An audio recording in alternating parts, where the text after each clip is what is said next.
Hello ફૂડી friends, કૃષ્ણાકા kitchen ખજાનામાં તમારું સ્વાગત છે. ગરમી ખૂબ જ વધી રહી છે, રાઈટ? અને આવી ગરમીની અંદર ઠંડુ ઠંડુ આપણને શરબત મળી જાય અને ઢેબરા જોડે છુંદો મળી જાય તો શું વાત કહેવાની, રાઈટ? તો ચલો, આજે હું એવી જ રેસીપી લઈને આવી છું. 2 મિનિટની અંદર 2 કેરીની અંદરથી આપણે 2 રેસીપી બનાવીશું.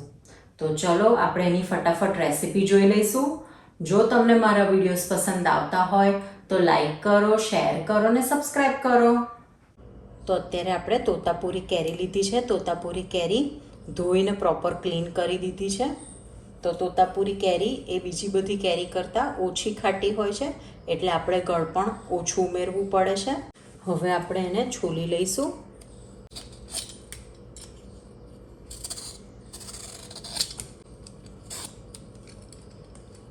કેરી છોલાઈને આપણી રેડી છે. હવે આપણે કેરીને છીણી લઈશું.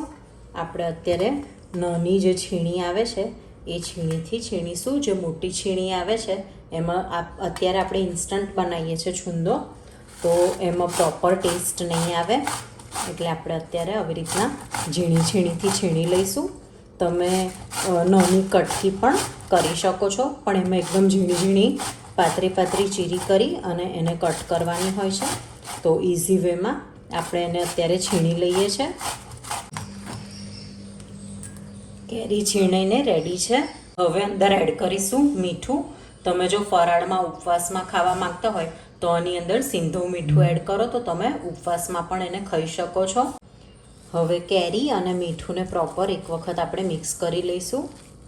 કેરીની અંદર આપણે મીઠું રાખીને 2 થી 3 મિનિટ સુધીને આવી રીતના મિક્સ કર્યું છે. તમે જોઈ શકો છો કેરીએ સારું એવું પાણી છોડ્યું છે. હવે આપણે એને સ્ક્વીઝ કરી અને કઢી લઈશું. હવે આપણે આવી રીતના સ્ટ્રેનરની અંદર બધું છીણ લઈ લઈશું. હવે આપણે થોડું પ્રેસ કરી અને જે બધો એનો રસ છે એ ડ્રેન કરી લઈશું. હવે આ છીણને આપણે ડીશમાં લઈ લઈશું અને જો સારો એવો કેરીનો રસ આપણે ડ્રેન કરી લીધો છે. હવે કેરીના છીણમાં અડધો કપ જેટલો દેશી સમારેલો ગોળ લઈશું. સમારવાથી એકદમ ઇઝીલી અંદર મેલ્ટ થઈ જશે. હવે આપણે મીઠું નાખીશું થોડુંક. હવે એડ કરીશું શેકેલા જીરાનો પાવડર.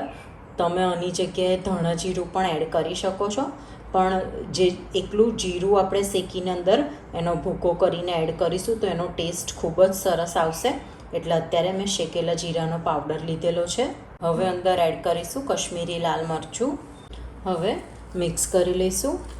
ગોળ પ્રોપર ઓગળી જાય ત્યાં સુધીને આપણે એને મિક્સ કરીશું. આપણે છીણીને લીધો છે એટલે ફક્ત 1 થી 2 મિનિટની અંદર જ આપણો આ છુંદો, ઇન્સ્ટન્ટ છુંદો બનીને રેડી થઈ જશે. બધી વસ્તુને આપણે પ્રોપર મિક્સ કરી લીધી છે. તમે જોઈ શકો છો એનો કેટલો સરસ રસો છૂટીને રેડી થયો છે. તમે ડુંગળી ખાતા હોય તો આની અંદર ડુંગળી છીણીને પણ એડ કરી શકો છો. હવે આપણે બોલમાં ટ્રાન્સફર કરી લઈશું. આ તમે આ છુંદાને પરાઠા છે, મસાલાવાળી પૂરી છે, હાંડવો છે, થેપલા છે, બધા સાથે સર્વ કરી શકો છો. છોકરાઓને ટિફિનની અંદર પણ આ છુંદો આપી શકો છો. ખૂબ જ મજા આવે છે. તો રેડી છે 2 જ મિનિટમાં રેડી થતો ઇન્સ્ટન્ટ છુંદો. આ છુંદાની રેસીપીની અંદર તમારે ગેસની જરૂર નથી કે તમારે અગાસીમાં છુંદો રાખવાની પણ જરૂર નથી. ફટાફટ તમે ધારો ત્યારે આ છુંદો બનાવીને એન્જોય કરી શકો છો. છુંદો તો બનીને રેડી થઈ ગયો. હવે આપણે કેરીમાંથી જે પાણી કાઢ્યું હતું એમાંથી બનાવીશું શરબત. તો એના માટે આપણે 1 થી 1.5 ગ્લાસ જેટલું ઠંડુ પાણી એડ કરીશું.